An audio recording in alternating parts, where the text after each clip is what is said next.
तो दोस्तों नमस्कार, आप लोगों का फिर से हिंदी और नेट जेआरएफ के क्लास में स्वागत है।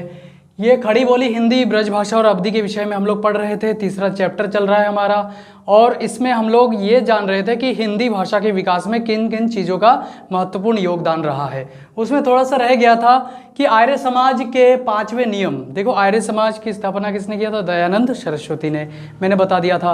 अब इनके 5वें नियम के अनुसार क्या है, इन्होंने अपने ग्रंथ में साफ साफ लिख दिया है कि 5वें नियम के अनुसार हिंदी पढ़ना आर्य समाजी को बहुत ही ज़्यादा आवश्यक है, उनको पढ़ना ही पड़ेगा, वो उनके नियम के अंतर्गत है। तो हिंदी के प्रचार के लिए ये कितने अग्रसर है, इससे ही पता लगता है कि आर्य समाज के 5वें नियम के अनुसार आर्य समाजी को हिंदी पढ़ना अनिवार्य है। उन्होंने खुद ही ऐसा नियम बना दिया है कि हिंदी उसको पढ़ना ही पड़ेगा। हिंदी इतना महत्वपूर्ण है जिसके लिए हमारे जितने भी पुराने लीजेंड्स हैं उन लोगों ने हिंदी को आगे बढ़ाने के लिए बहुत प्रयास किया था। अब नेक्स्ट पॉइंट में देखते हैं, साहित्यिक दृष्टि से अगर हिंदी को व्यापक रूप दिया गया तो कहाँ से शुरुआत होती है? यह है भारतेंदु हरिश्चंद्र से।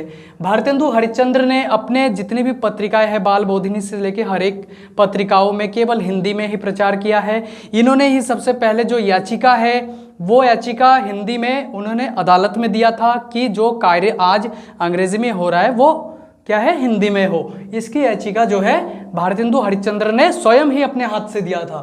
ठीक है, नेक्स्ट पॉइंट देखते हैं, ब्रह्म समाज।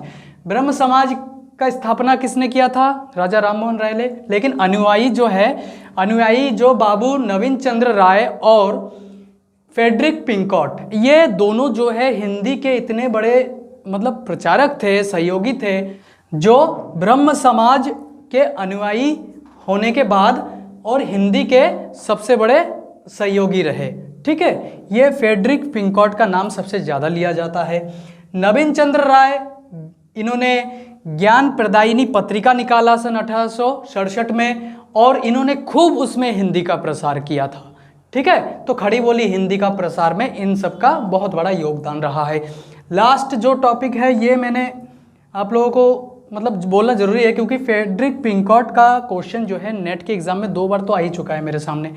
क्या है कि हिंदी के सच्चे हितैषी जो है ये फ्रेडरिक पिंकॉट और भारतेंदु, ये दोनों माने जाते हैं और भारतेंदु के प्रशंसक भी ये है। भारतेंदु हरिश्चंद्र का बहुत ज़्यादा प्रशंसा ये किया करते थे। अब हम जानेंगे कि अंतर्राष्ट्र में जो हिंदी की जो स्थिति है वो क्या है।